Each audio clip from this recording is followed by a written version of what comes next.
And Grant, I have some news for you here. Ooh. We have some a pitch from a listener here about potentially becoming a fan of this team.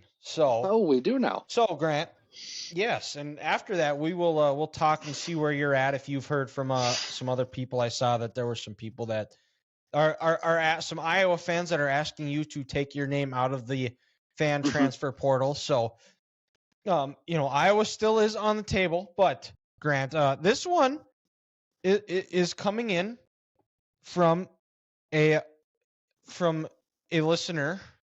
He is a Texas A&M fan, and I know you've taken some jabs at A&M over the year, but I think that was more of a Jimbo Fisher thing. But this. We're past the Jimbo Fisher era, and we're into the Mike Elko era. But he gave me a list of some things for you to consider. Okay. Texas A&M, they are the true 12th man. The Rainy City bitch pigeons can suck it. I like that because I don't like Seattle. Yep. Correct. And you like Texas. And I do love me some Texas. So that's you're already 2 points for Texas, or for the Aggies. They dominate equestrian and meat judging. They are the 2022 national champions in that. The wins on 24/7. They win on 24/7 Sports, but they suck when it matters. Guaranteed overhyped preseason to end up 7-5. They have male cheerleaders who like to make controversial comments on a weekly basis. Oh, you get to be part of a cult, which if there's anybody on a podcast, you definitely seem, Florida man. Yeah. You definitely seem like you could be a cult guy. Okay.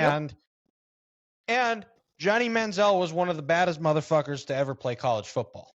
That he was. So, Grant, where now is Texas A&M on the list? Just out of respect to our listeners. Meat judging, you would fit in well. I would fit in well with that. You have some familiar with handling meat and judging and looking at meat. So I will say this, just based off that, the fact that they are in Texas, that is some points there. And Mike Elko seems like my kind of guy. Defensive coach. He's going to build this thing from the inside out and the ground up. He's a football guy. He hired Colin Klein as his offensive coordinator. I think that's a great hire. A&M, I will now, out of respect, put them on the list. Okay. So what are we up to right now? We're on to A&M, Oklahoma, Texas, and Oregon. And Oregon, okay. And the Nebraska user on TikTok, but let's be honest, Nebraska's not going to happen. Okay. All right. Well, so yes. Texas A&M is in to the top 5. That is some breaking news here. It's in the top 5. And Grant will be updating us next week on where he stands.